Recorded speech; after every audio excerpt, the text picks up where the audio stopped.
Hello and welcome. I'm Devika Devan and you're watching NewsX World. Let's take a look at the top stories of this hour. U.S. Presidential Special Envoy Steve Witkoff and U.S. President Donald Trump's son-in-law Jared Kushner have, in Egypt, spoken on the Gaza peace deal. Today is the third day of the crucial negotiations between Hamas and Israeli officials. With the ongoing peace talks, Israel continues its operations in Gaza City. Israel struck the Sabra neighborhood in the city, killing 8 people. Over 60 people have been injured in the attack. However, the bombardment is less intense as the negotiations continue.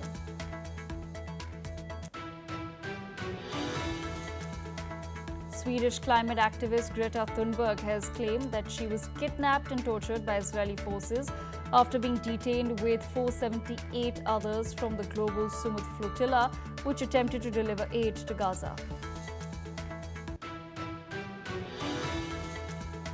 U.S. President Donald Trump has called for imprisonment of Chicago Mayor Brandon Johnson and Illinois Governor J.B. Pritzker, TB, to be jailed. He has accused the two Democrats of failing to protect federal immigration officers. He has, however, not offered any evidence so far. 3 people have been killed and 1 has been injured in a Ukrainian missile strike on the Maslova Pristin in Russia's Belgorod region. Rescue teams are on ground, clearing the rubble to rescue any survivors trapped.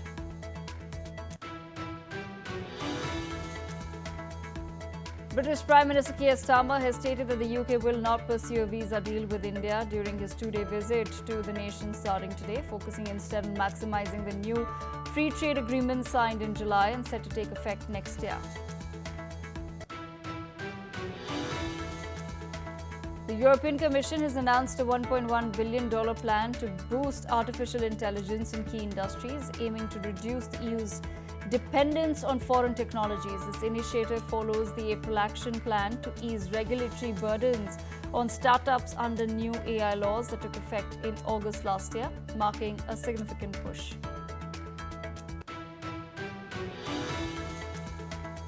Australia has been dealt a major blow ahead of the 2025 Ashes. Pat Cummins, ruled out of the opening test in Perth, and now facing the likelihood of missing the entire 5-match series against England. With Cummins sidelined, Steve Smith is expected to take over as stand-in captain for the opening match against England's Ben Stokes. Our top focus, German Interior Minister Alexander has said that the German police will soon be allowed to shoot down drones. This comes as there have been multiple drone sightings that have disrupted airport operations across Europe, and that some European leaders have attributed to a hybrid war being waged by Russia.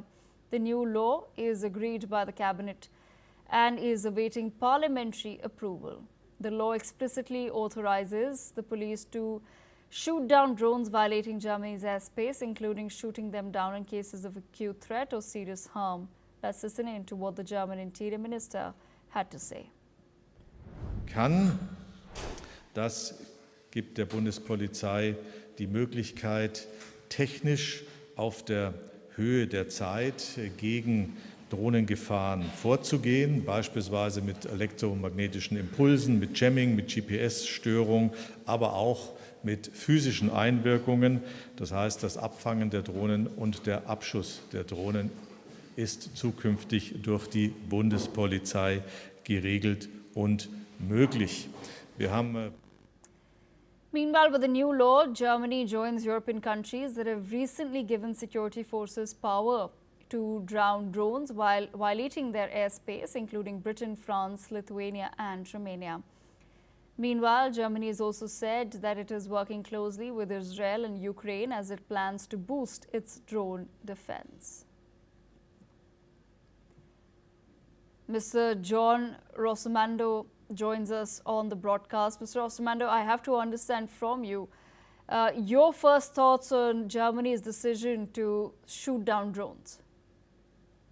I think that, in this time when you've had Russian drones infiltrate Polish and EU airspace, it's something that everybody has to be on guard against. So I think that it's a good thing for the Germans to be proactive in terms of allowing police to shoot down drones to prevent attacks that could harm or kill the German population.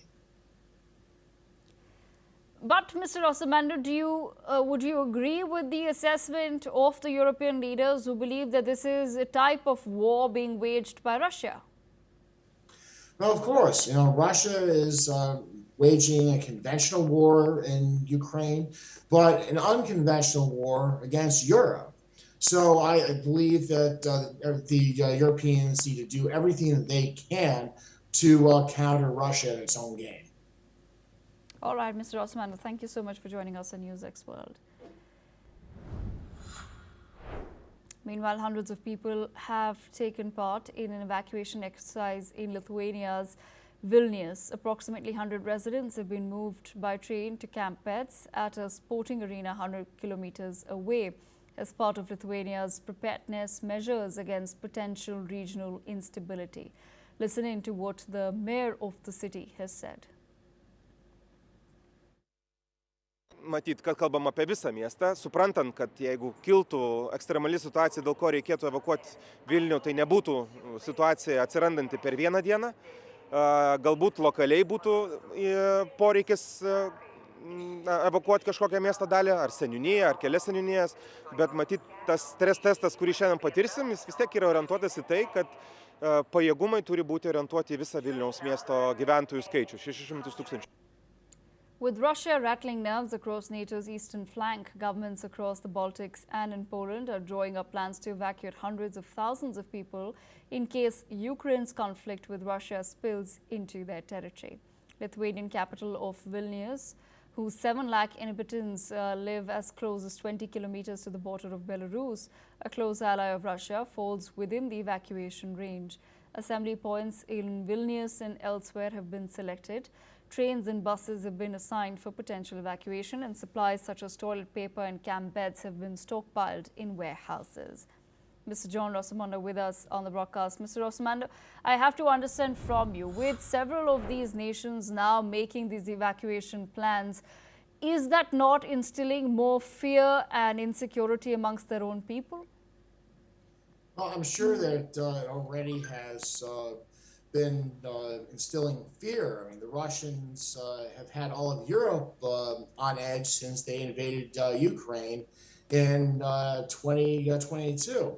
I think that a small country like Lithuania that has a history of being overrun by the Russians has to make all plans just in case the Russians decide to start bombing or shelling Lithuanian cities like Vilnius.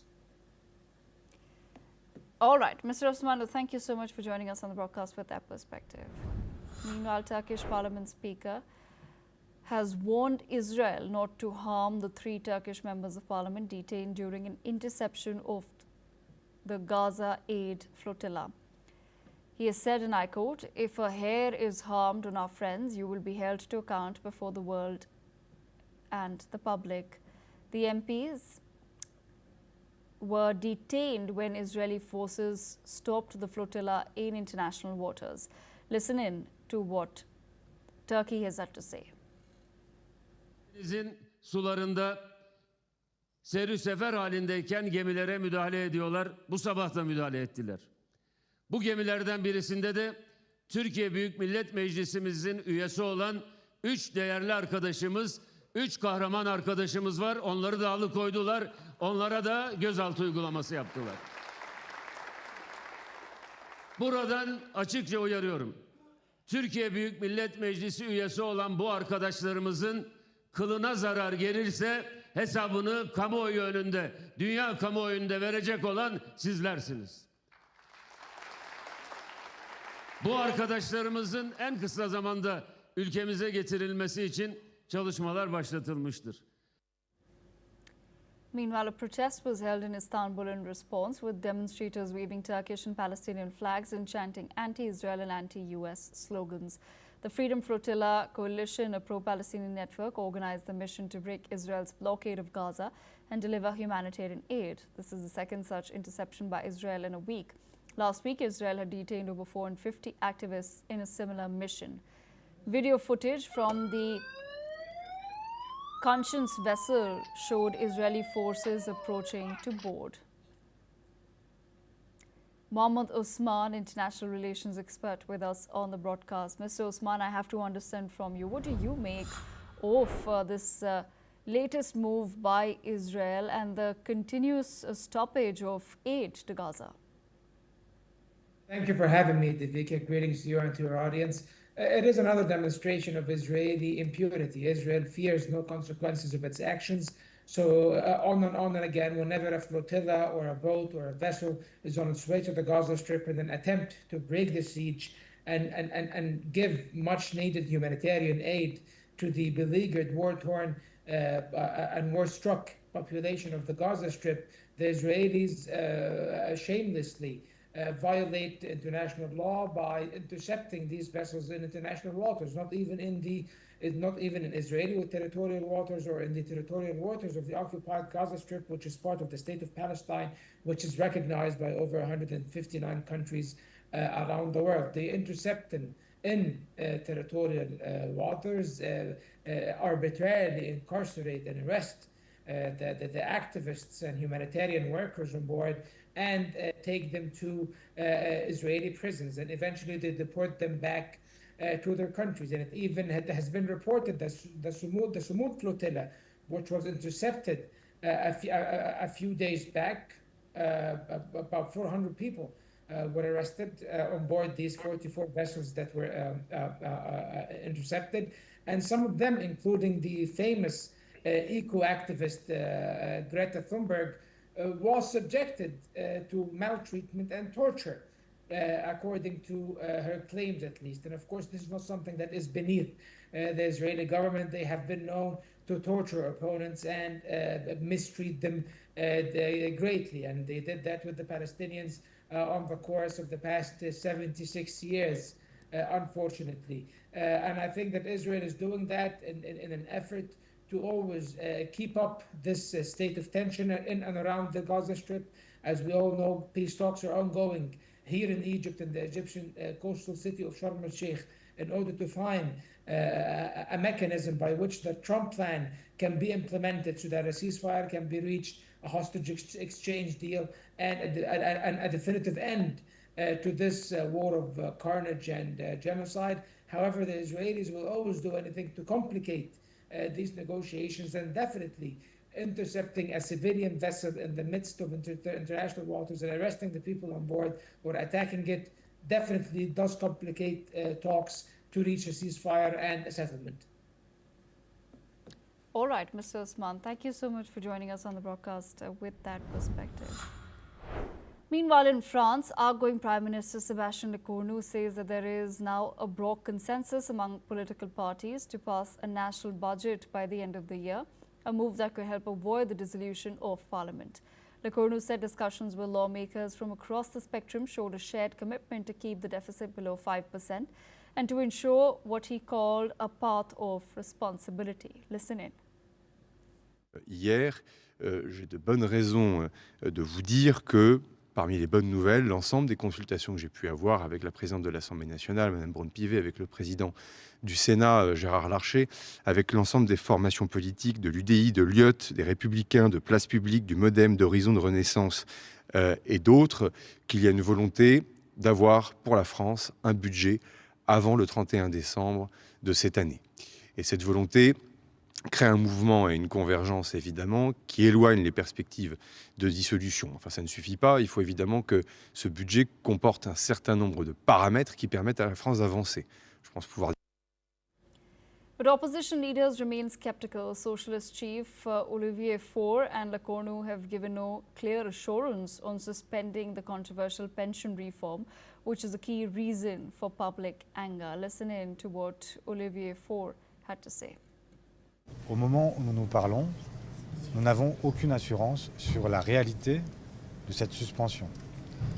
Elle a été évoquée par la seule ministre de l'Éducation, Elisabeth Borne, auteur aussi de cette réforme, mais personne à ce stade ne nous garantit le fait que ce serait le cas. Et nous allons continuer à nous battre, y compris pour que toute garantie soit apportée. Et la meilleure garantie à tout cela, c'est que la gauche et les écologistes soient appelés au pouvoir. Et que nous ayons enfin l'assurance qu'il y ait un changement. Meanwhile, from the countryside, far-right leader Marine Le Pen renewed her call for a parliamentary dissolution, accusing President Macron of betraying French farmers and losing touch with ordinary citizens. Listen in. Des Français. Il y a des dossiers qui sont des dossiers très lourds. Ils ont été victimes de trahisons multiples, qui sont d'ailleurs encore en cours, sans compter celles qui vont arriver et dont nous parlerons très certainement tout à l'heure. Et tout ça justifie évidemment que nous soyons ici pour les soutenir, plutôt qu'à commenter les différentes hypothèses plus dingues les unes que les autres, qui viseraient à empêcher la seule solution raisonnable et qui consiste à revenir aux urnes. Mr. Mark Sutherland, geopolitical commentator with us on the broadcast. Mr. Sutherland, I have to understand from you, what do you make of the latest developments as far as France is concerned? Is Emmanuel Macron secure? Vika, good to join you. Well, we remember last year, Macron went to the polls, and what happened was that all the socialist parties, along with the Green parties, then united. And remember that Macron has a socialist political mindset, a centrist political mindset, and so they then united with them to make sure that Le Pen's party did not get an overall majority, even though they did very well. The only previous, there is this discussion from Marie Le Pen's party that Macron should resign. Now, we could have an interesting discussion when people are described as far right, far left.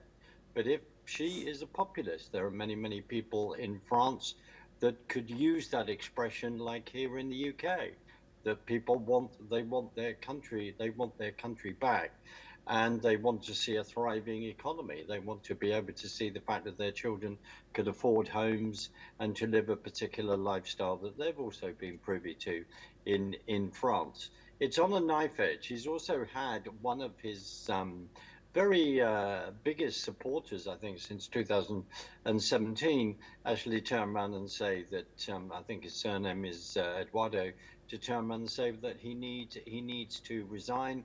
There needs to be fresh elections for the president. We also have to. We are in the fifth republic. I think the last president that actually resigned was Charles de Gaulle. As my own humble opinion, French politics is always fascinating, because then all the technocratic controllers are then revealed. It's all about, to them, having a balance, and maybe also an attitude that says that the poor French people, they cannot be trusted with power. They cannot be trusted with actually voting someone in that would actually put forward the policies that they would really desire for France. Devika. Right, absolutely. Mr. Sutherland, stay on with us. We have some more news coming in. We're learning that former FBI Director James Comey has pleaded not guilty to face a criminal case that has thrown a spotlight on the Justice Department's efforts to target adversaries of President Donald Trump. This is Comey's first court appearance since he was indicted. Comey was indicted last month, mere days after President Trump's posts on social media pushed for his Attorney General Pam Bondi to take action. It sparked a fierce political debate, with Democrats and some legal experts accusing Trump of using the Department of Justice to seek out retribution against his enemies. Trump fired Comey during his first presidential term, and the two have repeatedly clashed ever since. Mr. Mark Sutherland, geopolitical commentator, with us on the broadcast. Mr. Sutherland, as far as some of these domestic issues are concerned, where exactly is the Trump administration heading? The Trump administration under Pam Bondi, as Pam Bondi has said, that she is she wishes to stop the weaponization of the justice system. We have seen that over the last 4 years. We saw that previously in the first Trump administration. It's how, of course, politically, whichever side you're on, you are then going to interpret that for your own, perceived to be for your own benefit. But if we go back to the Trump administration, the previous administration, you go back to Jan 6, 2021, which was a huge demonstration as people felt that the presidential election was stolen. You have to look at how it was weaponized, how people were then treated on that day from their 1,500 arrests, and people being told when they go to trial that their constitutional rights are then suspended. People do not know this. It's an ideological fight that is going on, and Pam Bondi has gone in to the DOJ to say, we need justice back. We need the rule of law back, because the rule of law has been weaponized in the Trump administration. They believe that. So you then appoint judges that are not doing what the administration is asking them to do. So for argument's sake, now rebuilding the wall, having strong borders. If you then have got a judiciary that is ruling against that, that's not going along with what the Trump administration want. That's not going along with many people within the United States who voted for Trump. Because if you do not have a strong border, then you do not have a nation state. That's just one thing. And as saying previously, the issue is this as well. If you've got 11 million, maybe up to even 50 million illegal aliens that have come over the last 4 years, then they need to be taken out of the country as well. That's what the president then promised, to clamp down on that and clamp down on crime. And these fights happen within the judicial system when judges push back and say, because of ideologically, they would be perceived as being left, if not far left, if not in a communist mindset. And that is not acceptable to the Trump administration. Devika. Right, absolutely. Mr. Sutherland, thank you so much for joining us on the broadcast with that perspective. Meanwhile, Romania is battling severe flooding after heavy rains and storms struck parts of the country overnight. The National Waters Administration reported record-breaking water volumes, with danger levels exceeding constantly also in Constania County. Footage from local media sources showed a flooded village, rushing waters and abandoned cars stranded on inundated roads. Firefighters were seen engaged in rescue efforts amidst the chaos. A European meteorological network has issued a red warning for southern Romania, predicting further intensified rainfall. Authorities have urged citizens to exercise caution as the situation continues to develop. This is all that we have time for. We will continue to bring you more updates from around the world on the other side. Stay tuned.